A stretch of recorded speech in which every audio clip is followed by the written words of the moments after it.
Hey everyone, welcome back to Checkmate with Blake. Today's video is actually coming from a subscriber request. They wanted to know how to use the knight versus the bishop, specifically in endgames, like which is better, because they said generally, bishops are better than knights, which is the general rule of thumb, but why is that so, and in which positions are the bishops actually better than knights? So I'm going to try and explain that, give some examples. We're on chess.com. This is the Weekly Endgame Series. If you haven't seen it, check out the other video, which was how to win pawn and king endgames. But in this one, this is on chess.com. We're playing the maximum bot. So as I go through these moves, of course, I have to make the correct moves because the maximum bot's going to punish it if I don't.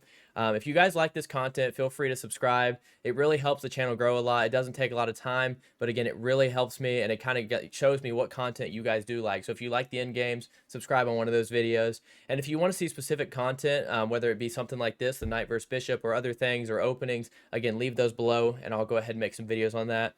But we'll go ahead and get started.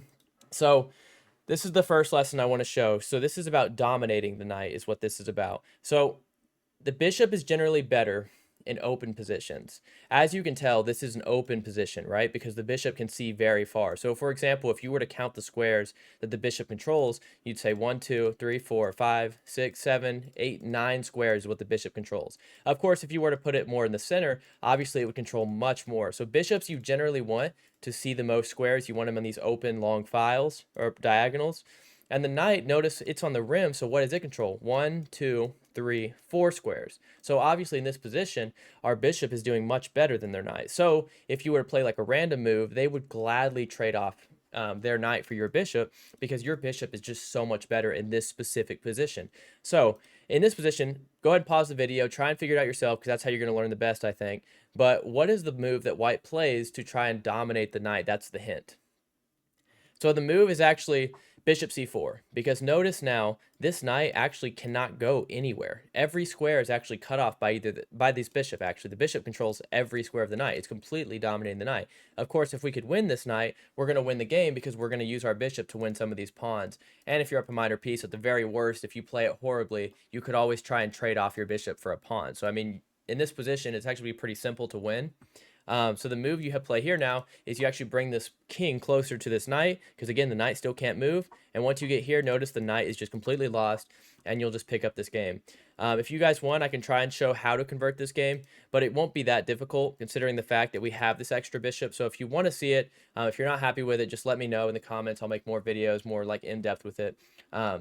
But to keep this video nice and short and sweet, to kind of just show you how to do these things and explain it, specifically for the subscriber, I'm not going to go through everything in detail. Again, I could show you, but it wouldn't be very challenging. For example, you would just use your king. You'll win this pawn specifically right here, and you'll use your bishop to cut off these, and you'll put them in Zugzwang. Zugzwang is basically whenever they don't have a move. So like, for example, let's say this knight was gone in this position. If your bishop was here, let's just say it, neither pawn could move. Now, theoretically then, if you could go ahead and get your king all the way up the board to threaten this pawn, you'll get to a point when, let's say, their king's like right here and your king's here, if you can imagine this position. What's their move, right? Because if the king goes anywhere, first of all, you're going to go over here and you're going to capture these pawns. The king runs away from this pawn, well, you're going to win this one and push this up the board. If you want to see it, I'll post an extended video on that one.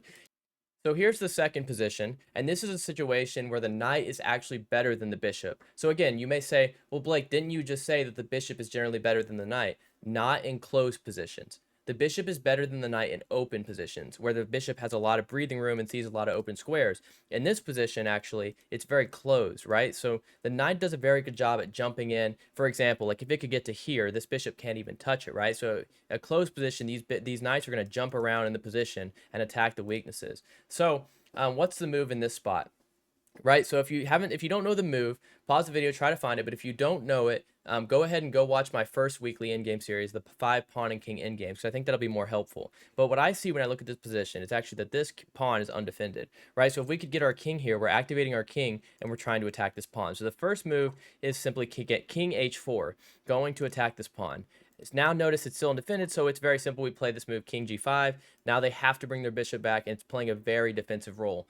Our knight is completely actually winning this position, despite the fact that our knight looks like it's doing nothing, right? So the move you play here is now you play this move g4, okay? Because what you're trying to do is you're trying to go ahead and get this pawn up the board, ideally, if you could. So here, I see no reason not to just take this pawn. So we take, king takes g4. And here, their bishop is going back. There's a few ideas we could play here. The move I see is actually knight f1, and that might seem confusing to bring the knight all the way back. But knight f1, the purpose of it is, of course, the king cannot go forward, and we're going to activate our knight here. Again, I'm playing the maximum bot, so I may not play the exact correct moves here, because I am not Magnus Carlsen. But we're going to go ahead and play it and try to win this position. We're up 5.0, so even though I'm not going to play perfect, I'm going to show you how you can still win and why the knight is better in this position. So notice now we're attacking this, and they have to again play a defensive role of defending this pawn. But now we go king g5, and we're further attacking here. Okay, so what's the moves here? What would I look at if I'm considering this position? First of all, I might consider this move king h6, just trying to further get in the position. However, maybe here, this move pawn f5 might work, because then after we take, we may be able to put our knight on a better square here and still try to win this pawn and push it up the board. The other idea behind this is we could take and sneak in here and try to win this as well. So actually, this move makes a lot of sense. f5 makes a lot of sense. If you don't understand why, it's simply because we're going to take, and now we're actually going to win this pawn, right? And after we win this pawn, it's actually game over, okay? So if they were to take, of course, we're just going to, again, go and push this pawn, make a queen. If you don't know why, again, go watch that first video. It'll explain it a lot more. But here, they're trying to be resilient. And they're trying to protect their pieces. So what's the best move here? To be quite honest with you, it's a pretty tricky position. I'm not 100% sure on the way that I would play this. For example, this move comes to mind, but I don't know if it's the best. Of course, it says it's excellent. It's not the best move, but here again, it's very simple. Now their bishop has to cover these pawns here, specifically this one. But now we just push this pawn up the board, and we're going to win. So we could try to push now. I also am considering this move going here, which is simply designed to, again, shield the king, just kind of tying back to that first video. And we don't actually mind to lose this knight, but we don't prefer to, of course. So instead, we're going to go back here, knight d7. We don't want to lose it because this bishop would simply trade for a pawn here, and it would be a lot more difficult to win. Now they are attacking our knight. Let's see, what moves do we want to try and play? This move makes a lot of sense because, again, it would protect this square, allowing us to push. However, I'm not 100% sure here. We could consider here as well. We'll try this move. Yeah, knight f6 apparently is the best move. And again, I'm not 100% sure on a lot of these because this is, against the maximum bot, which is a little challenging. Here, though, I imagine we can just play e5, push it up the board, and here maybe go there with this check. But I don't know if we need to complicate things at all. We actually can probably just play king f7 and just go ahead and push this pawn up the board. Now here, just be careful. You don't want them to get in this way, but that's why our knight is awesome here, because it's actually shielding, again, the king away. So the king can't come in this way, and it can't come in this way. So here we can just play e7 and push. Now when they go there, we can go ahead and give this check if we want to, but there's no reason. We're going to trade, we're going to get a queen, and we're going to win this endgame, okay? Because first of all, again, notice this knight is doing an amazing job here. We'll probably try and go ahead and convert this just to give it an example here. But what we're doing is, again, we're shielding the king away, and then we're getting in, and we're just going to win these pawns. So now it's very simple, of course. We're just going to go ahead and make a queen. There's no reason to give up our pieces, but we make a queen. And just a simple tactic that I like to do to win the queen, so I guess you're getting an extra little tip in this video, is simply actually use your queen to just shield away and force the king to just go to the back rank, and then just bring your king in and get delivered checkmate. So again, that one was a little more complicated, but as you could see why the knight was so much better than the bishop in that position.